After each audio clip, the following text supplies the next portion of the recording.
KBS님 시청자 여러분 안녕하세요. 자, 오늘 천국의 열쇠 세 번째 만남 함께하는 시간입니다. 오늘은 주인공 치점 신부님이 그동안 이 유럽 교회 두 군데에서 결국 이 사목에서 실패를 하신 채 중국으로 넘어가게 됩니다. 네, 중국 선교로 파견되어서 그의 일생 무려 35년 동안을 중국 선교지에서 보내게 되시는데요. 과연 그곳에서는 또 어떤 일들이 기다리고 있는지, 그리고 또 이 중국 선교를 마친 뒤 돌아와서는 또 그분의 인생이 어떠했는지에 대해서 살펴보도록 하겠습니다. 자, 책 신부님 오늘 다뤄야 할 내용이 정말 많은 것 같아요. 네. 뭐 인생의 반 이상에 대한 이야기가 아닐까 이런 생각이 들고요. 네. 그렇다면 우선 중국 선교와 또 그 이후의 삶에 대해서 간략하게 설명 부탁드리겠습니다. 네. 우리 시청자 여러분 다시 만나 뵙게 돼서 반갑습니다. 네, 책 읽어주는 신부 김민수 신부입니다. 오늘 천국의 열쇠 이제 3부 마지막으로 제가 다룰 건데요. 3부는 이제 주인공 치점 신부님이 중국 선교로 파견이 돼서 중국에서 35년 동안의 삶을 그리고 있고요. 네. 그 다음에 이제 또 거기서 마치고 돌아와서 또 마지막 사목지 골롬바 성당에서의 그 삶을 잠깐 조명하고 있습니다.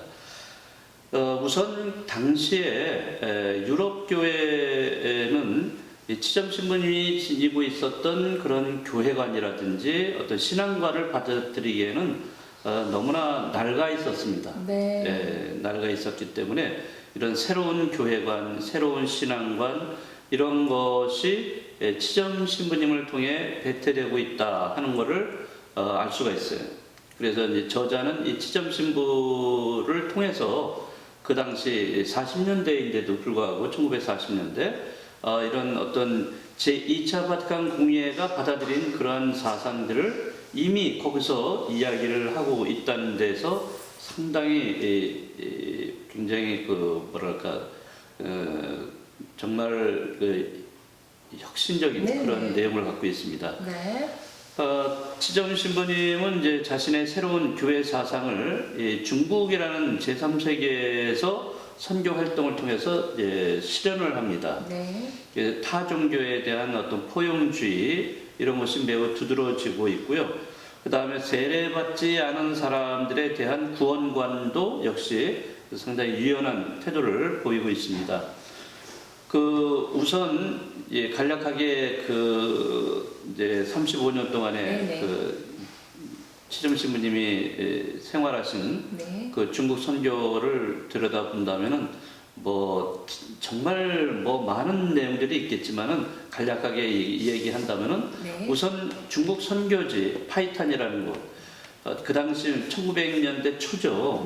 초에 그 당시라면은 지금으로 말하자면 저항성이라고 할 수 있는데 지금은 굉장히 여행지로 각광을 받고 있는 정말 중국에서도 여행을 해야 될 그런 장소가 되어 있는데 그 1900년 초에는 너무나 그 숲속 깊은 곳에 정말 들어가기가 접근하기가 어려운 그런 곳인데 그런 장소에 파견이 됩니다. 파견이 됐는데 도착을 해보니까 성당이 분명히 있다고 했는데 다 폐허가 되어버렸어요. 그리고 오로지 반겨주는 사람은 이제 어떤 부부가 있었는데 그 사람 왕씨 부부인데 이제 돈을 받고 이렇게 일하던 사람들이었어요. 어쨌든 이 치점 신부님은 그곳에 도착을 해가지고 어떻게 보면 맨 땅에 헤딩하는 식으로 아주 처음부터 시작을 한 거예요. 그래 진료소를 세워서 지역 주민하고 가까이 하려고 했고 또 마침 자씨의 외아들이 있었는데 그 자씨는 그 지역에 아주 부잣집에 해당되는 사람인데 그 두 사람이 있었거든요. 그 중에 한 사람인데 많은 땅을 갖고 있고 또 부를 소유하고 있는 사람인데 외아들이 있었어요. 근데 그 외아들이 병이 나가지고 그래서 여러 의원들 용하다는 사람들 다 불러가지고 치료를 받았지만은 치료가 안 됐어요. 점점 죽어가고 있는. 그래서 결국에 치점 신부가 가서 그 치료를 해줍니다. 근데 정말로 그 치료가 너무 잘 됐어요. 네, 잘 돼서 살아남게 됩니다. 그러니까 자신으로서는 고맙죠. 그렇죠. 그래서 본인은 내가 세례 받겠다. 결국에는 이제 그걸로 보답을 하려고 했는데 치점 신부님은 그런 걸로 세례를 주지 않습니다.를 거절을 했죠. 네. 그렇지만은 이제 자씨가 고맙다는 표시로 자기가 소유하고 있던 땅을 일부를 그 치점 신부님한테 줍니다. 네. 기부를 하는데 그 땅을 가지고서 이제 치점 신부님이 성당을 짓죠. 네, 성당을 짓고 또 나중에는 그 유럽에 초청을 이제 수녀님들 초청을 해요. 네. 그래서 수녀님 3분이 이제 오게 되고요. 그 중에 이제 원장 수녀님이 이제 베로니카 수녀님인데 그 수녀님은 상당히 그 출신 가문도 굉장히 뭐 어떻게 보면 배경이 참 좋은 그런 수녀님이었는데 이 치점 신부를 딱 보고서는 야, 정말 이건 신부님 같지도 않고 너무 뭐랄까 천한 가문의 출신이고 그래서 그 치점 신부님의 신앙관도 이해할 수 없고 그래서 상당히 무시를 합니다. 그리고 경멸을 하는 태도를 취하고 있었던 거죠. 자, 그렇게 지내면서 치점 신부님에게는 커다란 시련이 다가옵니다. 그 당시에 전염병인 페스트가 그 창궐하게 됐어요. 지금 우리가 코로나19로 인해서 전 세계가 지금 어려움을 겪고 있잖아요. 이제 그 옛날에 그 유럽에서도 이제 페스트가 창궐할 때가 있었는데 중국에도 이제 그러한 상황이 이제 벌어지게 된 거죠. 그래서 그 중국 전역을 휩쓸면서 지나가면서 많은 사람들이 이 페스트로 인해서 죽어가고 있고 그런 면에서 치점 신부님은 여기에 용감하게 나서가지고 그 페스트에 걸린 환자들을 돌보게 됩니다. 근데 이제 손이 부족한 거죠. 이제 그래서 그 베로니카 수녀님한테 요청을 합니다. 도와달라고. 근데 그렇게 어떻게 보면은 굉장히 치점 신부를 멀리했던 그런 수녀님이지만은 이런 상황에서 도와줍니다. 다행히 도와주고 그 다음에 또 자기의 가장 절친이라고 하는 그 의사 탈록이 있죠. 탈록이 또 그 먼 유럽에서 또 옵니다. 와가지고 그 페스트 환자들을 많이 돌봐주는데 그런데 이제 페스트가 거의 기가 꺾일 그런 무렵인데 불행하게도 그 탈록 의사가 페스트에 걸려서 임종을 하게 됩니다. 자, 그래서 그 치점 신부님은 자기 친구인 그 의사를 팔에 안고서 그 임종을 이제 맞이하게 되는 거죠. 자, 그런 면에서 상당히 그 애달픈 그런 묘사를 그 책은 하고 있습니다. 네, 정말 안타까운 부분이었어요. 치점 신부의 절친인 의사 탈록이 결국 페스트에 걸려서 죽게 되고요. 그 무렵 다행스럽게도 이 페스트는 또 멈추게 됩니다. 하지만 또 그 시점에서 원장 수녀님인 이 베로니카 수녀님하고의 다시금 또 논쟁과 갈등이 시작이 되더라고요. 어떻게 무신론자인 탈록을 구원을 받을 수 있느냐. 이 부분에 대해서 또 수녀님과의 또 논쟁이 시작되고, 자, 그렇다면 우리 신부님께서는 치점 신부님의 이 구원관 어떻게 생각하세요? 네, 어떻게 보면 이제 치점 신부님은 이제 시대를 앞서가신 분이라고 할 수 있죠. 저자는 이제 치점 신부를 통해서 그런 새로운 교회관, 새로운 구원관을 이제 펼치고 있는 거라고 할 수 있겠습니다. 또 베로니카 수녀님은 제 1차 바티칸 공의회의 그 교회 구원관을 대변하고 있다라고도 할 수 있겠습니다. 이제 그 제 1차 바티칸 공의회 정신에 따르면은 그 교회 이제 세례 받은 사람만이 구원받을 수 있다. 그러한 거를 이제 그 구원의 수혜자라고 이제 얘기를 해왔는데 그거를 이제 베로니카 수녀님이 대변을 하고 있는 입장이죠. 이제 그렇지만 치점 신부님의 입장은 이제 앞으로 20년 후에 그 개최되는 제 2차 바티칸 공의회 그 입장을 이제 그 변론을 하고 있는 거죠. 이미 그 입장을 이제 내세우고 있는 거죠. 이 책에서. 그래서 신자만 구원받을 수 있는 것이 아니라 네. 스스로 돌아보아서 가책이 없는 성실한 인간이라면 누구나 다 구원받을 수 있다. 네. 라고 강조를 하고 있습니다. 왜냐하면 하느님은 자비로우신 분 아니에요. 그렇죠. 네, 자비로우신 분이기 때문에 이러한 그 치점 신부님을 통해서 새로운 사상이 그 책을 통해서 이제 나타나고 있고요. 네. 결국에는 아까도 말씀드렸듯이 20년 후 제2차 바티칸 공의회에서 그 이런 것이 영향을 받았지 않았을까 이런 생각을 합니다. 네, 여러 번 뭐 말씀드렸지만 이런 면에서 정말 이 천국의 열쇠는 시대를 앞서간 책임에 틀림이 없다라고 다시 한번 얘기를 해도 지나치지 않는 것 같습니다. 자, 드디어 이 중국 파이탄, 드디어 이 패스트도 사라지고요. 평온한 상태가 유지가 되어 가고 있습니다. 그런데 하필 그런 와중에 홍수로 인해서 그 좋은 땅에 그렇게 잘 지어둔 성당이 무너져 버리는 그런 네. 불행한 일이 벌어지더라고요. 하필 또 엎친 데 덮친 격으로 이 해외 선교단 본부에서 시찰 방문을 또 오게 되고요. 네, 때마침 이 치점 신부의 어릴 적 친구였던 밀리 신부가 찾아오게 되는데 우리 치점 신부께서는 그 멋진 성당 정말 보여주고 싶었을 텐데 얼마나 힘들게 읽었어요.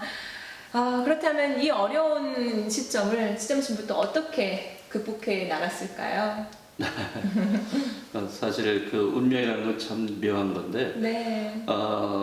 그 상황이 상당히 어려운 상황에 접해 있을 때, 그 치점 신부에게 해외 선교 사찰단이 네. 찾아오게 됩니다.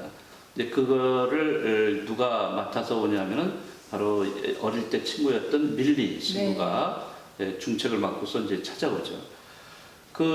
이제 그렇지만은 사실 그 당시에 홍수로 인해서 성당이 무너져 버렸어요.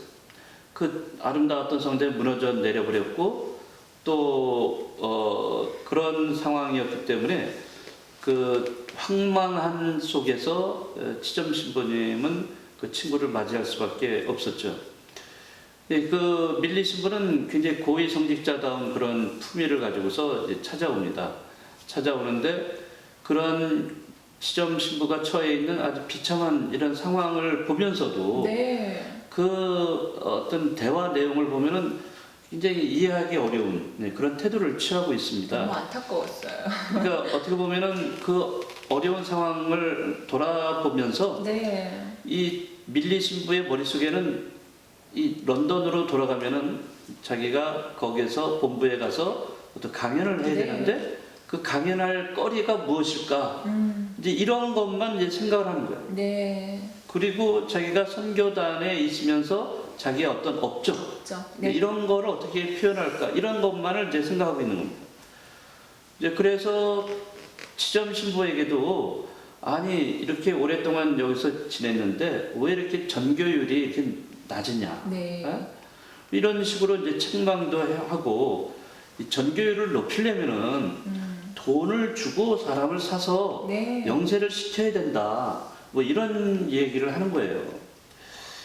이제 이게 밀리 신부는 이제 그 당시 교회, 유럽 교회 선교가 어떠했는지를 이제 드러내주고 있는 거죠. 그러니까 그 당시에는 그 중국에 이렇게 들어와서 그 사람들을 영세시키기 위해서 돈을 주었어요.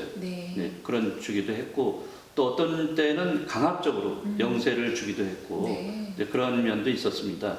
이제 그런 거가 이제 밀리 신부에게 이제 반영이 되고 있는 거죠. 이제 그런 면에서 이 밀리 신부는 치점 신부를 오히려 좀 격려해주고 좀 다독거려주고 그렇게 해야 될 입장인데 그러지 않는 거죠. 그래서 저는 이 책을 관통하는 이 밀리 신부와 또 치점 신부의 인생의 어떤 모습들, 이 사목자로서의 이 모습이 너무나 대조적이다 하는 것을 발견을 합니다. 이 책을 통해서요. 그래서 우선 그 치점 신부님은 외적으로 볼 때는 굉장히 실패와 고통의 삶이라고 할 수 있을 겁니다. 이제 그러면서 또 교회에서 볼 때는 실패한 사목자가 아닌가 할 정도로 그렇게 보이는 거죠. 그렇지만은 이 치점 신부님은 이 자기 희생을 통해서 다른 사람을 살리고 또 성실하고 양심적이고 사랑과 자비의 삶을 살아왔다는 면에서 매우 인간적인 그런 사람이라는 것을 알 수가 있습니다. 네네. 네, 그래서 그렇지만 이제 반면에 이제 안셀모 밀리 신부는 그 처세술이 아주 능통했습니다. 네. 그래서 부와 권력에 아주 지대한 관심을 가지고 있었고 이제 나중에 주교가 되죠. 이제 그래서 화려하고 추앙받는 삶 이런 성공적인 그런 주교가 됩니다. 네. 누가 진정한 사목자일까? 네. 누가 천국의 열쇠를 쥐게 될 것인가? 네. 바로 이 책은 치점 신부님과 같은 사람이 천국의 열쇠를 줄 수 있다라는 것을 강조하고 있다고 보겠습니다. 네, 정말 이 천국의 열쇠는 안셀모 밀리와 같은 출세주의자에게는 주어지지 않는다라는 것을 이렇게 암시해 주는 것 같습니다. 이렇게 파이탄의 모습, 홍수로 무너져 버린 성당, 그리고 베로니카 원장 수녀님의 경멸과 멸시. 자, 이런 난간을 치점 신부님 이제 어떻게 극복해 나가는지 얘기 부탁드리겠습니다. 네, 치점 신부님으로서는 너무나 난감한 그런 참담한 상황이겠죠. 네. 친구 밀리 신부는 자기 자신에 대해서 굉장히 부정적인 보고서를 작성해서 그 선교단에 이렇게 올리게 되고 네. 또 베로니카 수녀님은 계속해서 그 친구 탈록에 대해서 네. 무신론자인데 어떻게 구원받을 수 있겠느냐 이런 그 이의를 제기하고 있고 네. 참 난감한 그런 상황인데요. 그럼에도 불구하고 이 구원의 빛이 이 치점 신부님에게 이제 비추게 됩니다. 밀리 신부님이 이제 방문을 해서 그 치점 신부님에 대한 태도, 네. 네, 그런 거를 이제 다 살펴보죠. 그렇죠. 베로니카 수녀님이 이제 쭉 살펴보면서 나중에는 이 밀리 신부가 너무 부당하게 네. 우리 치점 신부님에 대해서 대하고 있구나 이런 거를 이제 깨닫게 되고 본인도 역시 그동안 오만과 어떤 편견으로 네. 치점 신부를 대해 왔는데 이게 잘못됐다는 것을 이제 스스로 인정하게 됩니다. 네. 네, 그렇게 해서 많이 회개를 해요. 맞아요. 네, 베로니카 수녀님이 상당히 회개를 하고 그런 거에 대해서 후회하면서 결국에는 이제 치점 신부님을 찾아가요. 네. 그래서 고백을 합니다. 네. 고백하는 그 장면이 굉장히 감동적인 장면인데요. 제가 좀 낭독을 하도록 하겠습니다. 네, 저도 읽으면서 그 부분 네. 2번, 3번 넘겨가면서 읽었던 것 같아요. 네. 제가 한번 읽어드리도록 하겠습니다. 네. 제가 신부님에 대해서 너무 나빴어요. 처음 뵈었을 때부터 빗나가 버렸기 때문에 몹시 후회하면서도 어쩔 수 없었어요. 오만이라는 악마 때문이에요. 어렸을 때 유모의 얼굴에 물건을 내던지는 심한 짓을 한 적이 있어요. 그때부터 오만은 제게서 떠나지를 못했어요. 벌써 몇 주일 전부터 신부님께 이런 사죄 말씀을 드려야 한다고 결심하곤 했지만 오만과 고집 때문에 번번이 실패했어요. 요즘 더욱 괴로웠어요. 신부님 구두끈도 풀 자격이 없는 천하고 속된 인간에게서 신부님이 받은 경멸과 굴욕감은 저 자신도 참기 어려웠어요. 제 자신이 미워질 뿐이에요. 저를 용서하세요. 그녀의 가슴은 어떤 감동으로 벅차왔다. 제가 여기에 계속 있어도 좋으시다면 전 지금까지 누구를 존경해 본 일이 없습니다. 그러나 신부님, 당신은 너무나 아름다운 영혼을 지니신 분이십니다. 네, 네. 참 감동적이죠? 네. 정말 치점 신부님은 이 베로니카 수녀님의 이런 고백을 들었고 정말 다시 화해를 하죠. 그렇죠. 예, 그러면서 이 베로니카 수녀님은 이제 치점 신부님을 돕는 후원자가 돼요. 네. 아주 큰 후원자가 됩니다. 이게 성당이 다 무너졌잖아요. 네네. 네, 그런데 정말 다 어떻게 보면 실패하고 이제는 희망이 없는 이런 상태에 놓여 있을 때 이 베로니카 수녀님이 이제 치점 신부님에게 희망을 줍니다. 네. 이제 어떤 희망을 주냐면 자기 오빠가 굉장히 좀 많은 부유한 이런 사람인데 네. 그 오빠로부터 도움을 받게 해주겠다. 네. 그렇게 함으로 인해서 결국에는 이제 거기서 많은 후원을 받습니다. 네. 그래서 성당을 정말 아름답게 새로 짓게 되고 또 성당뿐만 아니고 그 여러 가지 예를 들어서 여학생들의 기숙사도 짓고 네. 또 뿐만 아니라 학교도 네. 또 짓고 이렇게 해서 그런 또 다른 건물들을 이렇게 많이 짓게 되죠. 이런 거를 통해서 이 신부님은 또 어떻게 보면은 본당 사목이라는 것이 네. 본당의 어떤 그 자체에만 국한되는 게 아니라 사회 사목까지도 네. 포함되는 사목을 이미 그 당시에 보여주었다는 거예요. 네. 1940년대. 굉장히 획기적인 일이죠. 이 본당이 그냥 신자들 성사 생활만에 해당되는 그러한 사목으로 국한되지 않고 어떤 지역 사회에 공헌할 수 있는 여러 가지 사회 사목 내지는 사회 복지 이런 거가 연결될 수 있도록 하는 그런 건물도 지었다는 것은 상당히 앞서가는 그런 내용이라고 할 수가 있겠습니다. 그리고 또 이제 그 당시에 2차 세계대전이 네. 이제 전쟁이 이제 나게 되는데 이제 그러한 것도 이제 여기 배경으로 이제 나오기도 합니다. 그리고 또 한 가지는 그 개신교와의 관계도 나오는데요. 그 이제 치점 신부님이 이제 어느 정도 그 마을에 그 성당을 잘 만들어서 신자들을 이제 많이 이제 영세도 시키고 이제 안정된 상태에 머물었는데 그때 그 개신교에서 또 들어와 가지고 그 마을에 또 개신교 교회를 또 짓습니다. 네. 그러니까 일반적으로 생각할 때는 이제 그 당시만 해도 개신교 하면은 완전히 적대적인 관계였어요. 그러니까 일반적인 그런 면에서 이 치점 신부는 그 들어오려고 하는 개신교를 막으려고 해야 되는 거죠. 네네. 그럼에도 불구하고 치점 신부는 그렇지 않았어요. 개신교가 들어오는 걸 막지 않고 그대로 같이 공존하는 그런 삶을 살게 되죠. 그렇게 해서 나중에는 이제 그 지역에 있는 사람들을, 지역 주민들을 위해서 개신교 목사님과 네. 또 본인 치점 신부님이 같이 연대를 해서 네. 또 여러 가지 또 그런 환자들을 치유해주고 하는 이런 역할도 이제 하게 되죠. 네. 그러면서 그 개신교를 이웃 종교로 받아들이게 되는 겁니다. 이거는 이제 제2차 바티칸 공의의 정신이기도 합니다. 네, 그래서 개신교는 적대적인 그런 종교 그런 것이 아니라 네. 그 이웃 종교다. 네. 그래서 그 444쪽에 이런 말이 나오죠.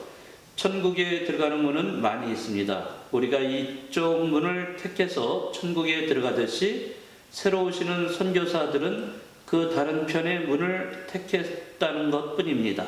네. 그러니까 여러 가지 문이 있는데 네. 서로 다른 문을 선택해서 이제 들어온 거죠. 네네. 네. 이처럼 이제 치점 신부님은 잘 이제 중국 선교를 이제 마치고 본국으로 돌아오게 되는데 네. 변두리에 있는 아주 작은 성당의 주임 신부로 이제 들어가게 됩니다. 네. 사실 그 성당을 맡게 된 이유 중에 하나는 자기의 옛날 그 여자친구 그 노라가 죽은 다음에 남겨둔 아이가 있었어요. 네네. 그 아이가 주디라는 아이인데 그 아이도 일찍 자기 아들을 낳고서 일찍 세상을 떠났어요. 네. 그 남겨진 아이가 안드레아라는 아이예요. 네네. 근데 이 아이가 완전히 부모가 없이 혼자 된 것이기 때문에 결국에는 이 치점 신부님이 그 아이를 거둡니다. 그래서 그 아이를 키우기 위해서라도 마지막으로 이제 본당 신부를 해야 되겠다라고 네. 하고서 골롬바 성당에 주임심으로 이제 들어가게 되죠. 네네. 그런데 이제 이 책의 첫 부분이라고 할 수 있는 부분에서 그 등장을 하는데 밀리 주교님의 비서신부가 이 성당에 와서 실사를 하죠. 네. 과연 지점 신부가 있어야 되느냐 말아야 되느냐 이거를 이제 실사를 하게 되는데 그 지점 신부가 이제 비서 신부가 네. 그 보고서 이 지점 신부님이 이제는 은퇴해야 된다라고 이제 다 썼는데 보고서를 썼다가 이제 마지막으로 이 책의 마지막 부분에서 나오지만은 지점 신부님이 중국에서 했던 그런 여러 가지 이 역할들이라든지 또 그분이 지니고 있는 이런 사상이라든지 이런 거를 볼 때 정말 이거는 하느님의 뜻에 따라서 했던 분이 아닌가. 네. 이제 이런 거를 깨닫게 되고 조용히 그 보고서를 다 찢어버리고 네. 떠나죠. 네. 네, 그렇게 해서 이 책이 이제 마치게 됩니다. 네, 이렇게 낭독해 주신 부분도 그렇고 이렇게 신부님 말씀 듣고 있으니까 정말 감동적인 장면이 아닐 수가 없습니다. 너무나도 인간적이면서 또 이 신앙적인 면에서도 굉장히 투철한 이 치점 신부님을 이 책으로 만날 수 있다라는 것만으로도 너무나도 가슴 벅차고 따뜻하고 기쁜 순간이었습니다. 자, 우리 시청자 여러분들도 저와 함께 이 기쁨이 감동 함께 누리셨으면 좋겠습니다. 자, 이렇게 해서 천국의 열쇠는 마치도록 하겠고요. 다음 이 시간에 이제 소개해드릴 책입니다.